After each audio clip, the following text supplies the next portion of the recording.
ating taong bahay, mga bay. Meron tayong kakwentuhan ngayon, mga bay. Sila po ay taga PNV CSA. Ano ba yon? Philippine National Volunteers Coordinating Philippine National Volunteer Service Service. Coordinating Agency. Ayan, ayun. Mga bay, tinutukoy natin na makakwentuhan natin si Miss Danica Pacardo, Volunteer Service Officer po. Magandang umaga sa iyo. Magandang umaga Danica. At kasama niya si Mark Ravanzo, isa pong Youth Awardee. Great morning. Magandang umaga po sa lahat ng mga nanonood ng Taong Bahay at syempre, Abi, kanina ko Abay is partner. Okay. Yes, oo. So, Ma'am Julie and Mami Mabel. So, magandang umaga po sa ating lahat. Ayan, sige. Nandito sila mga bay para pag-usapan natin itong gagawing search for outstanding volunteers. Sige, balitaan nyo kami ng tungkol dyan, Danica and Mark. Ladies first. Muli magandang umaga po sa ating mga manonood. Nandito po kami para anyayahan ng mga tao na sumali po sa Search for Outstanding Volunteers. Isa po itong taunang aktibidad ng aming ahensya na naglalayong bigyan ng parangal ang mga kapitapitagan at mga kahanga-hanga ng mga volunteers po natin sa komunidad. At kasama ko nga po ang isa sa pinarangalan noong 2013 for the youth category na si Mr. Mark Ravanzo. Bakit napili si Mark? Ano ba yung mga kwalifikasyon na nakita ninyo ng screening committee at para siya ay tanghalin na 2013 Youth Awardee? Bali si Mark po ay consistent sa kanyang volunteer service. Kumbaga walang hinihing kapalit, pure volunteer work lamang. At marami po siyang naapektuhang buhay, particular yung mga bata. At kumbaga innovative at engaging po yung approach niya para mag-mobilize pa ng ibang mga tao o volunteers para tumulong pa po sa mga beneficiaries. Siguro po maganda ring Oo, syempre. ikwento rin ni Mr. Mark Yes, kung paano pero ba siya. ang Yung nga sasabihin ba ko, Julie rin, na gusto ko malaman sa kanya na what made you, yung encourage ka para mag-volunteer? Okay. Siguro, Mami Mabel, ayan, ikwento ko muna kung ano yung I Am Making a Difference or yung Oo, organization. So, I Am Making a Difference or I Am MAD is a youth volunteer organization.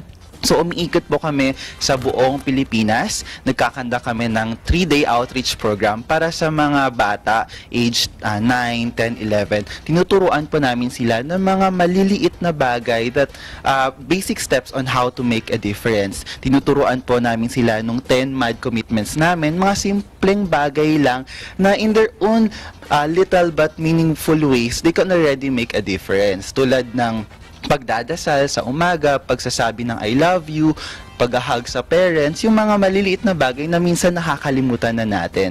And at the same time, we also engage the youth volunteers and we empower them and we provide them venue to put their passion into action. How long have you been doing this volunteerism? And kailan na-organize o na-establish yung inyong network? Ayan. Yes. So we started in 2009. Nung una nga, ma'am, we started just the two of us, me and Christian Marks, my cousin.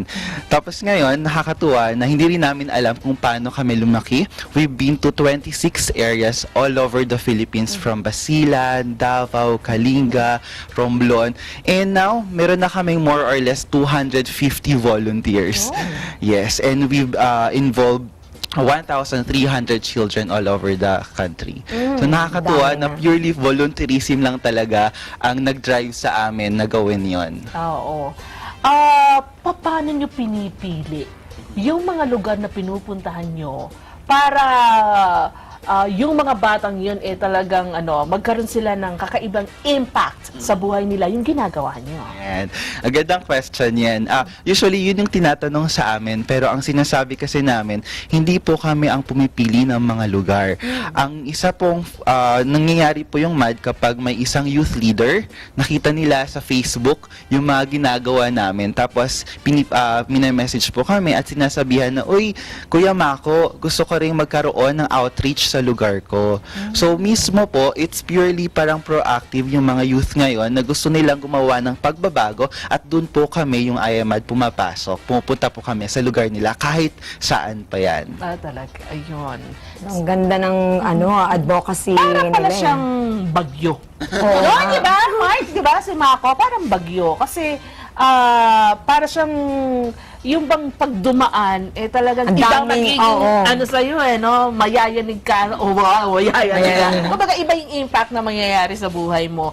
Magiging kakaiba. Tsaka yung mga kabataan, bukod sa natutulungan nyo, may nababago sa buhay nila. And yun nga, yung small way of that, na hindi naman sa kanila parang small way, pero iyon big. Diba? Yes. Nagiging big. Tama po. May mga kwento nga po kami dati, yung mga volunteers namin na sumasama lang dati. Ngayon, sila na po mismo ang gumagawa ng outreach program sa kanilang lugar.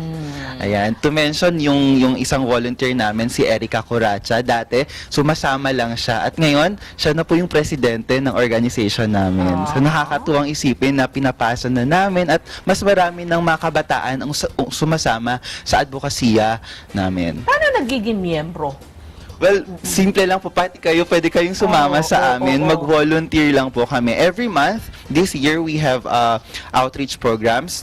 So, sa July 29 to 30, nasa Nueva Ecija po kami sa San Jose. So, ang kailangan lang nilang gawin ay sumama, mag-volunteer po sa amin. Meron lang kaming maliit na contribution fee para sa pamasahe, para sa food natin, kasi this is purely volunteerism since wala po kaming mga fundings na nakukuha.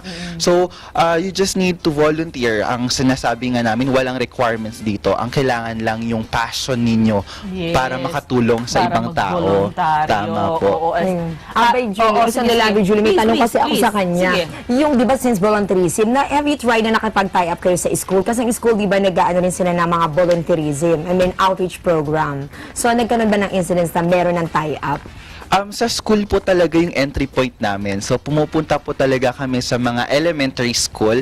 Tapos, ang ginagawa ng school, sila yung nagpro-provide ng venue namin, kung saan kami natutulog. Minsan sa classrooms, sila nagpro-provide ng mga sleeping bed namin, nagluluto para sa mga volunteers na tulad namin. So, it's really a partnership between us, the school, and the community para po magawa namin yung mga proyekto namin sa IMAD. Ayun. So, si Mark ay naging youth awardee noong 2013.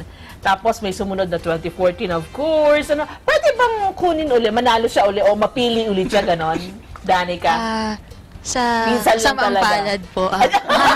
Isang Hindi. beses. Siguro po, talaga. meron po kasi kaming category na VLAA, Volunteer Lifetime Achievement Award. Oo. Siguro after 2 dekada, pag napaka-consistent ni Mark at talagang mas marami pa siyang naapektuhang buhay. So, yun naapektuhan bilang- parang bagyo. Kumbaga, na bagong buhay in a positive way. Ayan, So, ayan. yun nga po, yung search po namin, may iba't ibang kategorya. So, Oo, sige, hindi lang ito, oo. kabataan, may adult category din, at organization, non-profit at corporate, at yun nga yung VLAA po namin, at special citation. So, paano kami dito sasali? Oo, dito sa inyong ginagawangan to. Search for outstanding volunteers. Ang search for outstanding volunteers po ay around the country, across the country po ang hinahanap namin ng mga volunteers. So, kapartner po namin ang regional offices ng NEDA. So, kung sa NCR, pwede po kayong mag-submit sa amin sa PNVSCA. Bisitahin nyo lang po yung website namin, pnvsca.gov.ph at Facebook page kung gusto nyo pa po ng mga detalye. At sa amin po mag-submit ng nominasyon ng mga gusto nyo pong makilalang mga volunteers. Aha. At yung iba naman pong region, pwede po silang mag-submit sa NEDA regional offices ng mga nomination forms. Kailan pipiliin?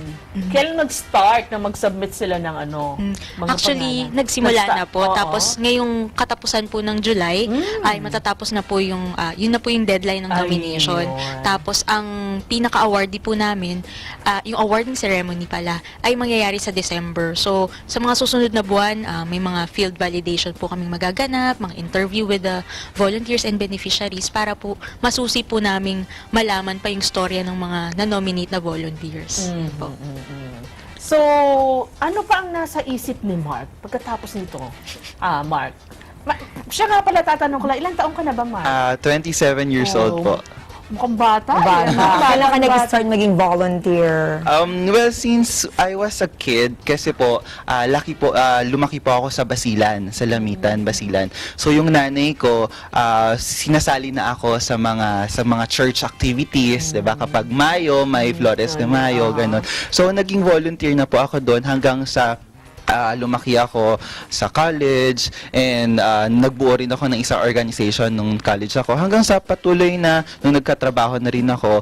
So it's a continuous advocacy that I live in, and I promote that volunteerism is not something na kailangan mong i-sacrifice because it's a culture. Parang taglay na nating mga Pilipino ang pagiging bayani, 'di ba? Sabi nga nila yung bayanihan.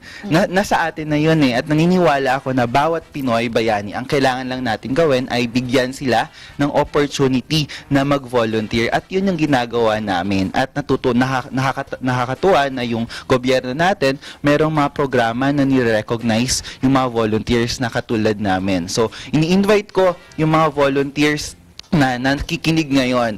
Alam natin na meron tayong maginagawa sa ating komunidad. So let PNVSCA discover you para mas ma-inspire pa natin yung iba pang volunteers na gumawa pa ng mga pagbabago na gusto nating makita sa ating bansa. Oo, at saka dapat lang naman na kilalanin natin sila. Oo, at natutuwa kami at nakilala ka namin, Mark. And thank you again, Danica. Maraming salamat din po. Oh, mga abay, sige na. Mag-ano na kayo, mag-submit na kayo ng gusto nyong mabigyan ng parangalan para dito sa kanilang search for outstanding volunteers. Thank you so much. Maraming salamat po. Thank you. Babalik ang taong bahay, mga bay. Diyan lang kayo.